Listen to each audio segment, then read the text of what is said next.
Okay, let me call the February Atherton Rail Committee meeting to order. Robert, can we get the roll call? Sure. Chair Key, Here. Vice Chair Molbeck, Here. Jack Ringham. Jack, again, to unmute yourself, you need to hit *6 on your phone. Hopefully you can hear us. Okay, we don't have a response from, there he is. Jack, is that you? Yeah, I'm here. Great. I pressed *6 and nothing happened. What? We can hear you now. Yeah, but I can't see anybody. You are, believe you are on the phone? I'm on the phone, but I don't have the picture Yeah, you on my dialed screen. in. You dialed in. Yes. Yeah. Member Conlon? Greg, you're muted. I've got the Atherton website on my screen. Greg, you're I'm here. okay. Great. Okay. Paul Jones, I don't see Paul. Member Jens, Here. Member Massey, Here. and our new council liaison, Bob Polito, welcome. Yeah, I'm here. Thank you. Okay. Let me just try and see if we can't get Jack to get in on the video. Jack, on the website, on the agenda, at the bottom of the box where it has the Zoom information, there's a link, a web link that starts out https:// and that should help you get in. How do I get it, though? You just click on it, Jack. Otherwise, Click on what? I've got the town website on my screen. Should Okay, we so just can we just email the link to I will Jack? do that. Okay, just give me a second. Sure, and no I'll problem. get to him. I'll just go through the just checking if we have any public comments. Number 2, seeing none. We can then skip to 3 when Robert gets back.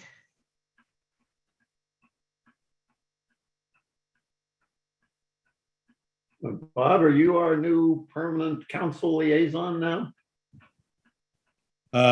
Well, it's not very permanent because I took this job only on the condition that it would only last a year. So I'll be done next November. Oh, Unless the people write you in. It would take a lot of write-ins because I'm not running. I'll write a lot of votes for him.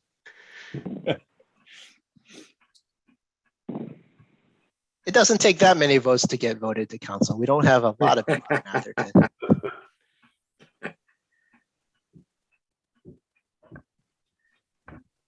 Okay. All right, Jack, I sent you an email with the direct link that you should be able to get in through your computer. Okay, I'll try it. Okay. Okay. So already went through the check for public comment. We will go to approval of minutes. The minutes have been sent out by Robert. Are there any comments or changes that anyone on the council has? I'm not council, I'm committee has. Seeing none, do I have a motion to approve? Okay. Do I have a second? okay. Okay. All in favor, say aye. Aye. Any opposed or abstentions? Seeing none, why don't we move to item 4, no presentation. So item 5, Atherton Caltrain station closure update. Thank you, Chair. Appreciate the opportunity to give an update on where we are with regards to the various items related to the Caltrain station closure. First thing, as was brought up in our last meeting, the town released a request for proposals for architectural services. We did receive one proposal from a qualified firm, and so we are in the process of negotiating scope and fees. And we are hoping that we'll be able to bring that to the council probably in the beginning of March. And so that is going to be moving forward through the design process once we have that contract executed. The next major item is the design work that Caltrain has been working on at the Watkins Avenue crossing.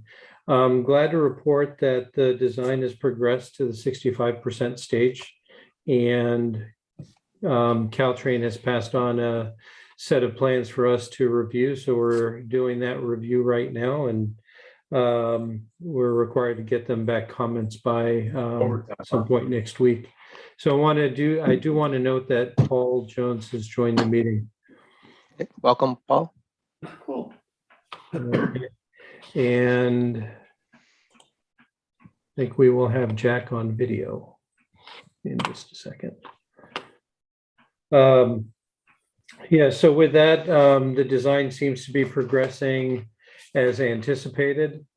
And our next step with regards to that, actually, we are looking at potentially going to council on the 16th of this month with a discussion item and authorization to prepare and send out the notice of intent to extend the quiet zone.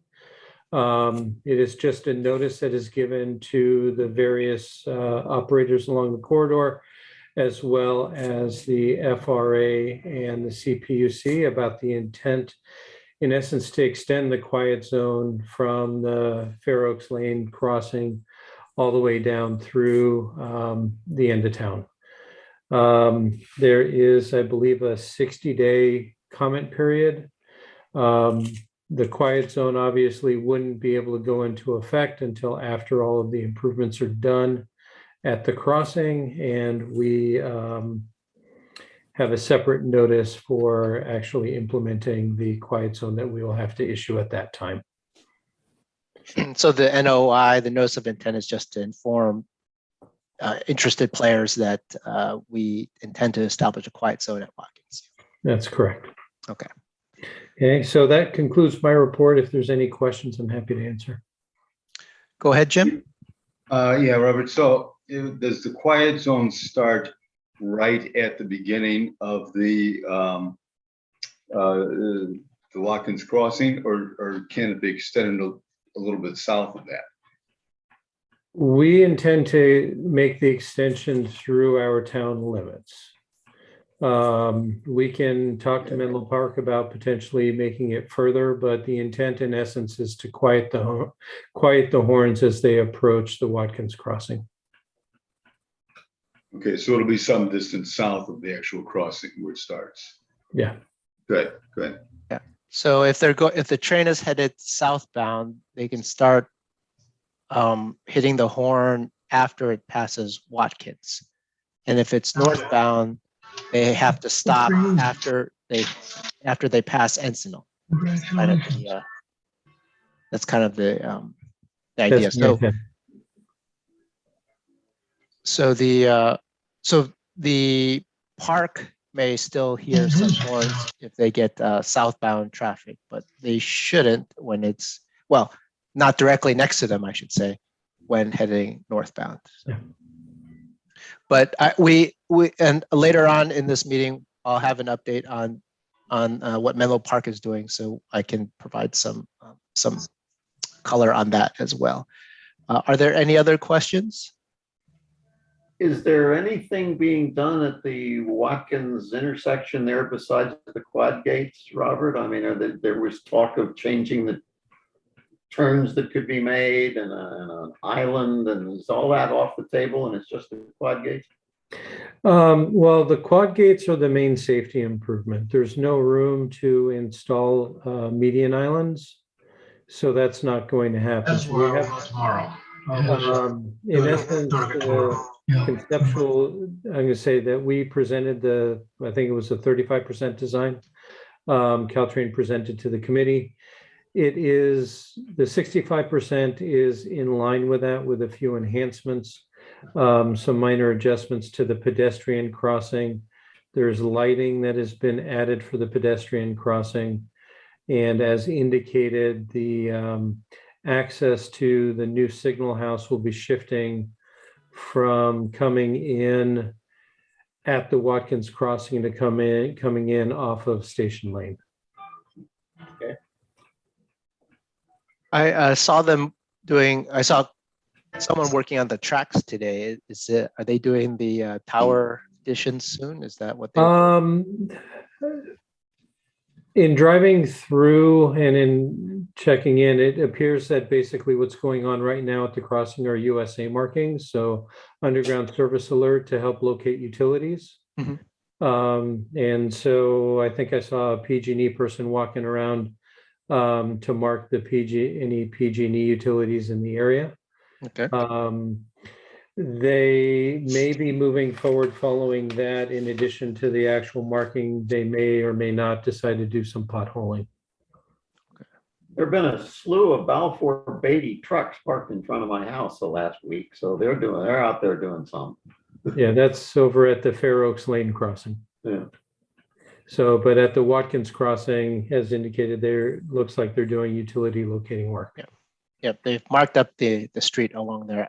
When I saw them today, I think they were at around the station tracks. They actually had a truck parked almost right on the tracks themselves.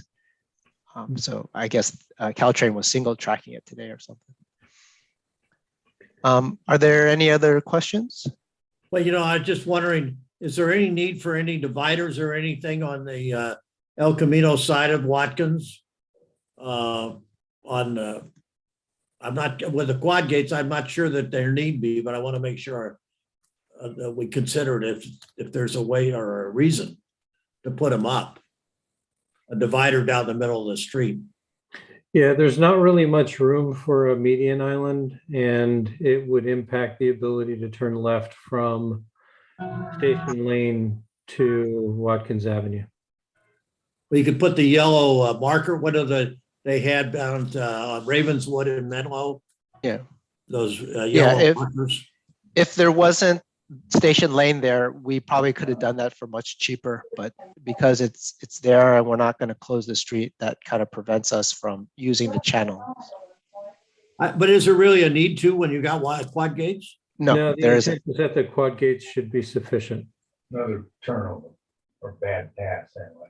Okay. Any other questions or comments? Seeing none, let's move on to 5B, Caltrain update. Robert? Great. Included in your package were a few attachments, including an update on electrification. And so I do want to note that Caltrain indicates that they've installed all of the foundations along the corridor for the poles. Though they've installed some poles in town, there's still a bit remaining. And so their next phase is to continue putting up the poles here. And I think it's segments 1 and 2 that are remaining, and following that by the power lines. Are we in segment 2? We are in segment 2.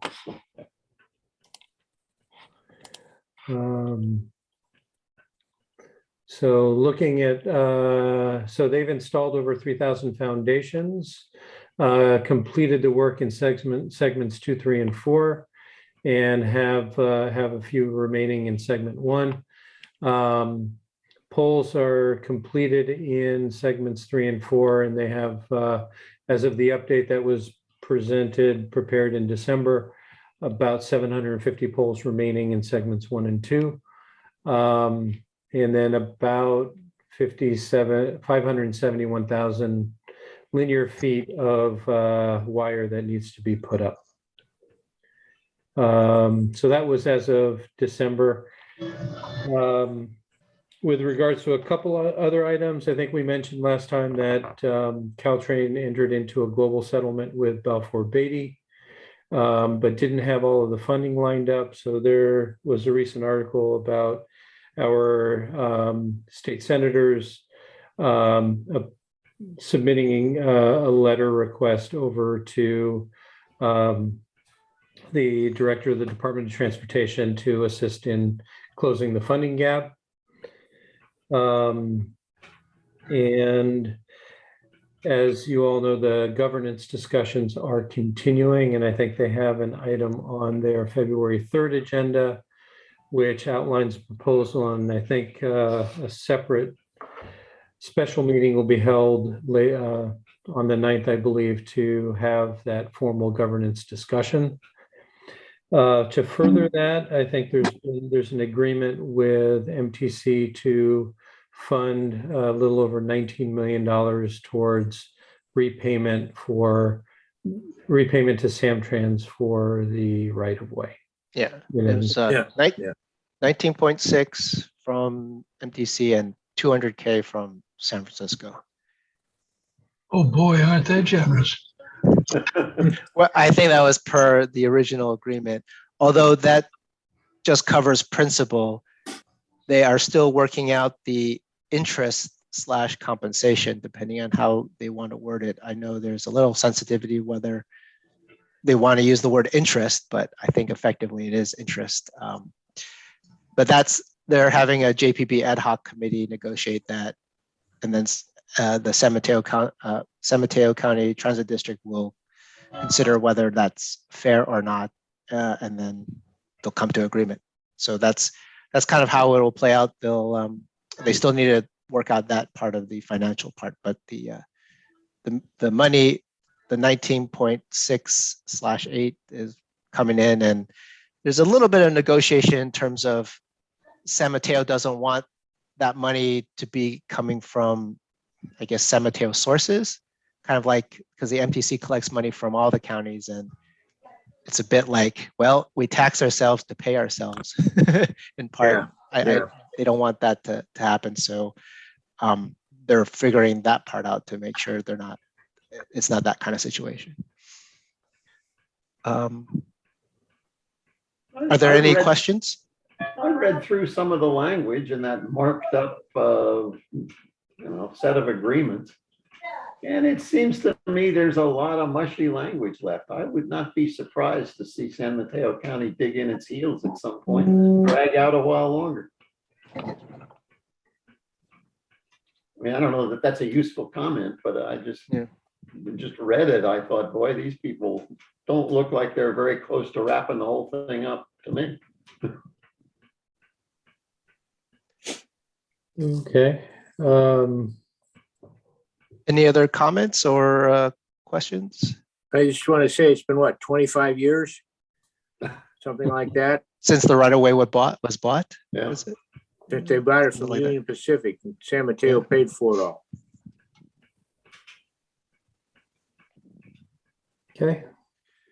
Okay. So let's move on to 5C, neighboring jurisdictions. We might be able to get this done in half an hour, this meeting. So Robert, go ahead. Oh, no, I was going to leave this item for you, Alan. Oh yeah, that's right. It's my item. You are correct. I'm just so used to saying Robert. Take it away. Okay. So Menlo Park Menlo Park Council, I should say, well, let me reverse out a little bit. The rail subcommittee at Menlo Park, which was not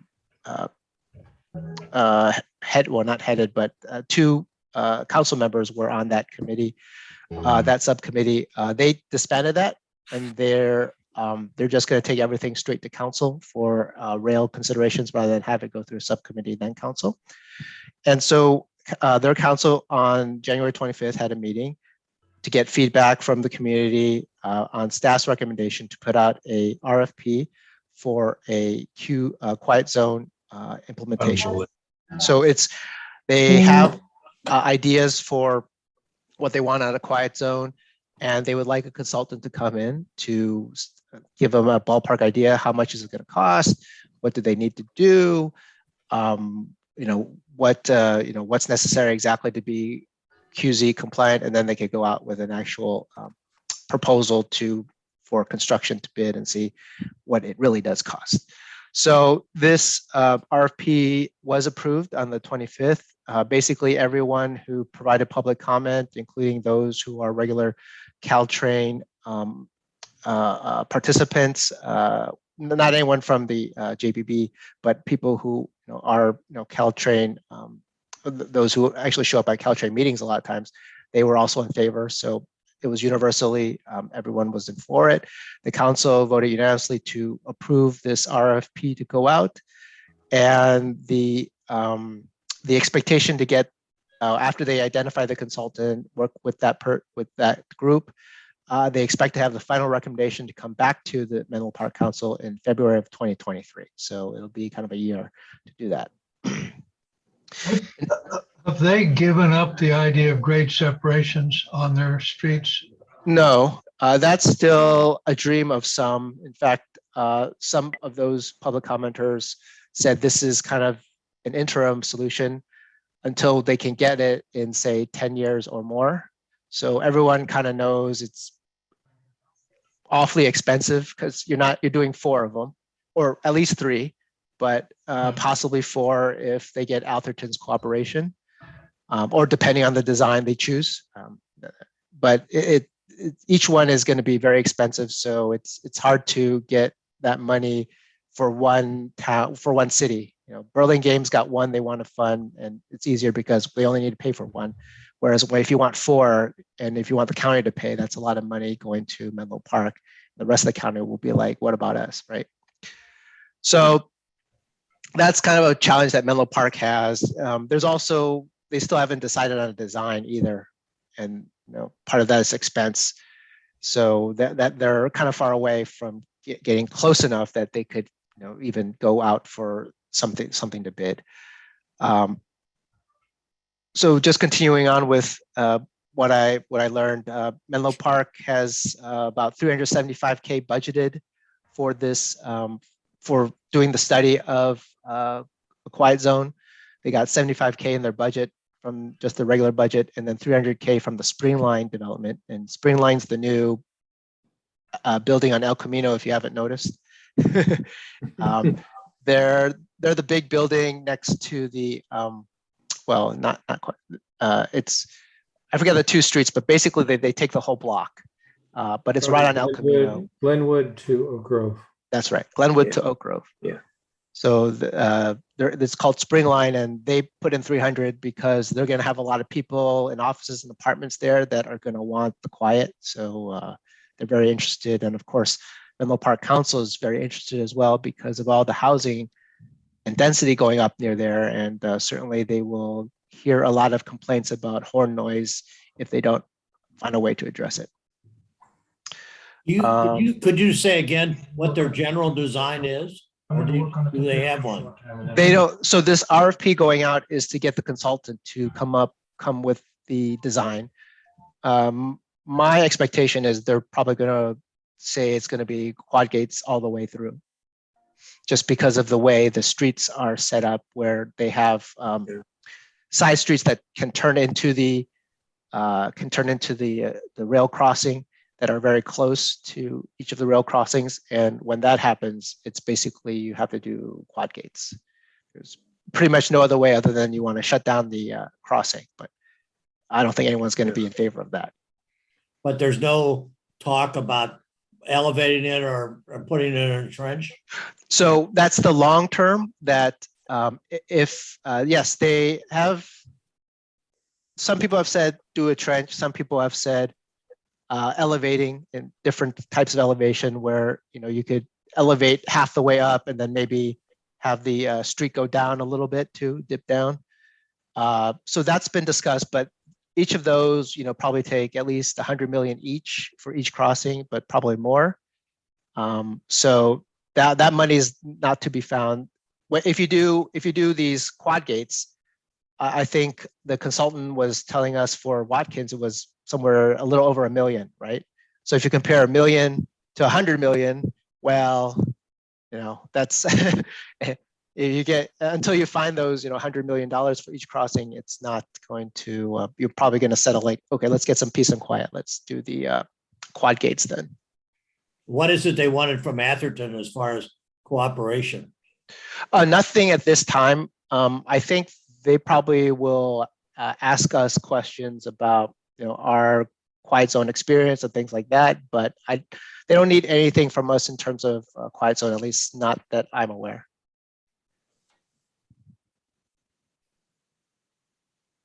So yeah, that's they passed that unanimously, and so it's the RFP is going out. So they'll find a consultant for that. What about Palo Alto? Oh, actually, thanks for asking that question, because it's one thing I missed is that in this study, they will also look at Palo Alto Avenue, which is that rail crossing right across the border from Menlo Park in Palo Alto. And that is just to get a cost estimate so that Palo Alto can say like, okay, how much is it, it's going to cost us if we need to go out for some money. And those in Santa Clara actually have some money that they can use because they passed Measure B a few years ago. And Measure B has money set aside specifically for improving things around the rail crossing. So Mountain View is proposing they're going to close one crossing and grade separate another one. Sunnyvale has a plan for theirs, and Palo Alto's planning for theirs. They don't have anything specifically for Palo Alto Avenue because they're focusing on their crossing south in the south of the city. But if they can do something for the north part of the city that's relatively inexpensive, like cost $1 million, they'd probably do it, especially if it's in conjunction with what Menlo Park is doing, because then they'd have one long continuous quiet zone, which makes total sense for both sides. Menlo Park's interest in making Palo Alto Avenue a quiet zone is that there's a significant part of next to Palo Alto that's in Menlo Park, and there's a big residential area there. So they want to make that quiet because they're still going to hear the horn noise as it goes from the station past Ravenswood toward Palo Alto Avenue. Yep. Okay, were there any other comments or questions? If not, we can go to the litigation update. I have one quick question. Oh, go ahead, Bob. I've learned a little bit about all this quiet zone stuff and quad gates and what have you, but is there some federal or state requirement that says that these trains have to blow their horn every time they're crossing a street? Is that the essence of this? Yes. Yeah, Yes. that's the requirement. And so by implementing what they call supplemental safety measures, such as the quad gates, you can, in essence, work with the FRA, CPUC, and the operators such that they don't have to blare, basically quieting the area because there's sufficient safety measures in place that they don't need to blare their horns as they approach the crossing. Yeah, I get it. I just, I'm a rookie here. I just want to make sure I understand. The reason why the horns are so loud is because they're intended for cars with people who have their windows rolled up. Because obviously, if you're a pedestrian out, even if you have your headphones on, the horn noise is certainly loud enough that you're going to notice it. Right. So that's why they have to be so loud, is because of that. Okay, let's move on to 5D, the litigation update. Robert, is this yours or is it Paul's? I think we can either pass it on to Jim or Paul. Jim or Paul, okay. I had a discussion with Mike Brady recently, and but I think the impetus for this is in Jim's backyard, because CCHSR has talked about appealing to the state Supreme Court. Where does that stand, Jim? Yes, this will be very quick, Alex. Our attorney, Stu Flashman, has submitted an appeal to the Supreme Court of California. The next step is for the Supreme Court to either accept or reject that application. If they accept it, then of course we get involved in the process of preparing the appeal. But they only accept something like 5% of all the requests that they receive for matters to be taken up by the Supreme Court.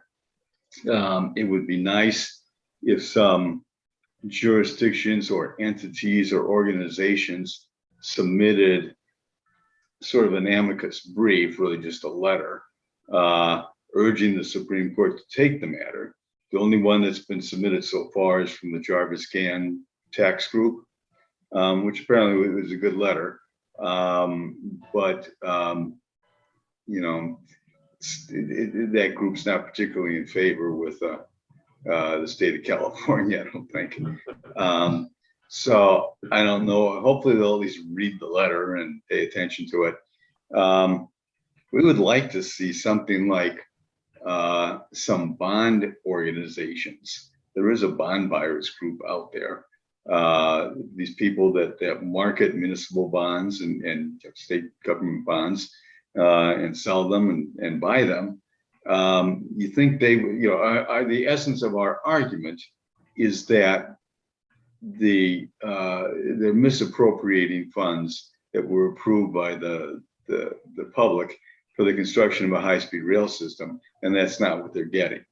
You know, Quentin Kopp, who was once chair of the high-speed rail committee, who's one of the plaintiffs, calls it the great train robbery, because this money is just being squandered on various kinds of projects and you know, building viaducts and rail lines and so forth in the Central Valley, that if anybody will use them, it might be Amtrak, but that's about it. Anyway, I don't want to digress too much, but if we could get, if anybody knows anybody at any organization that might be interested in supporting our request, and the request is for the Supreme Court to evaluate whether the actions of the state in using the funds as they plan on using them are in accordance with what the public approved or not. And if it's not in accordance with what the public approved, then they either need to not do it and spend it just the way the bond measure was initially written, or they need to go back to the voters for approval. So it seems to us that people who are in the business of buying and selling and trading in municipal bonds and state government bonds and so forth would be concerned about that, because if the feeling got out there, or the reputation got out there, well, hey, you know, if California votes for some bond measure, they may spend the bonds on anything, who knows what. It seems like that would not be a good thing for the bond market, and would make it harder to sell those bonds. But so far, no one has stepped forward. So if anybody knows of any organization like that, or any other organization that might be interested in seeing an answer to this question, urge them to contact Stu Flashman about sending in a letter supporting the request for the Supreme Court to take up the appeal. This is sort of one step removed from your request, Jim, but the guy you bought your house from, Stan Dirks, I don't know if he's still in the game or not, but when he was at Oric, he was, I think, almost exclusively in the bond business. I didn't know that. And so I haven't seen him in years, but if he's still around and still alive, he probably knows people. Well, I bought my house 36 years ago. Yeah, well, I've seen him since then. I saw him probably 5 years ago. But he's my age. He's probably retired a long time. Yeah, I don't know how to reach him. Yeah, I'll give it a shot. That'd be great. Sure, cool. Okay. Would we know by the next meeting if the Supreme Court has taken it up or not, or they? That's in 2 months. I would hope that we would know. Yes. John, by the way, I didn't buy it from Dirks. There was someone else that owned the house for a year or two in between. Oh, really? I don't remember that. Yeah. I went straight from Stan and Judy, you and Kathy? No, Okay. We've got a ghost. Yes, you certainly do. So it's, I think we're ready to, are there any other questions on item 5D? He's got a point. If we have no more questions, then, or comments, shall we move to item 6? And I'll just open the floor for anyone who has any community, Jim. Yeah, Massey, go I've ahead. got a comment on high-speed rail. I may have been mistaken, but I think I read more than one paper that Governor Newsom is going to authorize some 400 some odd million dollars to continue the project over there. He's completely flip-flopped on what he had said before about it. So I think the money is being authorized. And I'm pretty sure I'm correct on that. I can address that. It's Oh, more good, Jim, important. thank you. It's more like the 4 billion. 4 He's billion. all, but the legislature is not in agreement with that. So the legislature needs to, that would be part of the budget, which the legislature has to pass. And so they have a difference of opinion. The legislature would like to spend the money on local rail projects mostly in Southern California. Very good. Thank you, Jim, for clearing it up. I appreciate that. And what does Newsom want to do? Spend 4 billion on just continuing funding, or? Yeah, continue to push dirt around and, build, viaducts and move some rail lines in the Central Valley. But They these, haven't laid a rail yet, have they? Not that I'm aware of.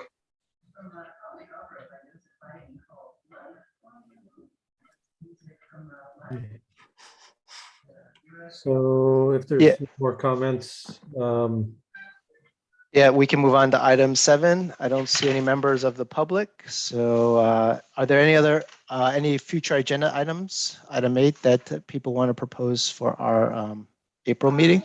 yes, I'd like to discuss one. I don't know whether it has any legs or not, but I still feel that a trench, I mean, I was on the Transportation Commission, the State Transportation Commission, and they built 20 miles of trench for $1.5 billion. And I still don't know why it costs so much to build a trench down the peninsula at 20 times that number. And I just think that the simple answer is to build a trench from Redwood City through Palo Alto and until it bends away from the present right of way. But I just not sure it's even practical to suggest something like that. But I thought I'd throw it out because I just don't understand. Like this designer in Menlo Park. I mean, he certainly has to look at that as a possibility. I think if he's going to look at various methodology for the quiet zone. So I don't know. I just think that I'm not sure what we would have to bring forward, Robert, to discuss it. What is your reaction? well, I'm going to say it's up to the committee as to say we can poll the committee on desire to talk about it at the next meeting. Well, no, but what would we want to talk about? Would we bring something before them or what? I'm going to say, what is it you're requesting? I mean, we don't have the funds and or the ability to push a trench for the town. If it's just a topic about what others are doing, or if it's deemed feasible or not. If I recall correctly, there were already some studies that were done with regards to how much it would cost, and I don't believe that either Caltrain or high-speed rail were proposing to do it. And so unless money came from somewhere else, it wouldn't happen. Well, federal money. I mean, I don't know how much money has he put in that transportation bill? Was that 100? Was that 1.5 trillion? I mean, it was a big number for nationwide to spend on infrastructure, or what did he call it? But it was a bill that passed both houses and is in law now. And I think Pelosi is using 400 million of it for the electrification. But I would think if they took 2 or 3 billion and funded a trench from those areas that I mentioned, it wouldn't be a big deal. But I don't think any of the local politicians though are pushing for that funding to be used for a trench. well, I Not think even- we'd have to get to Anna Eshoo. She's mainly in her jurisdiction, I think. And of course, Jackie Spirit could be her farewell song if she did it, but it's mainly in Anna Eshoo's district. So But she- even the localities with it that could benefit from it, I don't think any of them are like Palo Alto. I don't think had pushed to say we need some of that money for trenching, right? If they're not even pushing for it, it'd be hard for the representatives to do so as Well, well. I'll talk to Jim, Bert, see where he is, because I know that they got 800 million out of that bond issue. And I don't know where they're going to spend it. I think those three intersections, Charleston and, Oh, you mean Measure B? Yeah. yeah. Yeah, Measure B, I believe they get, well, I think that 800 million is being split among three jurisdictions, so Mountain View, Sunnyvale, and Palo Alto. Yeah. So some of, yes, grade separation is some of it, but I believe most of the money will probably end up being spent, in each jurisdiction, and maybe they could get one true grade separation for each, something like that. Okay, so I think we're not supposed to digressing discuss from this. whether or not we want it on the agenda. Yeah, okay. And so if we talk about whether or not you want Right. to talk about it solely as trenching or grade separation in general along the corridor, that can certainly be a topic for the next meeting. Okay. Thank you, Robert. Thank you for reminding me. Well, I would propose that. Okay, we'll add it to the agenda for next meeting, just as a general discussion. Any other suggestions? Seeing none, next meeting will be April 5th. And do I have a motion to adjourn?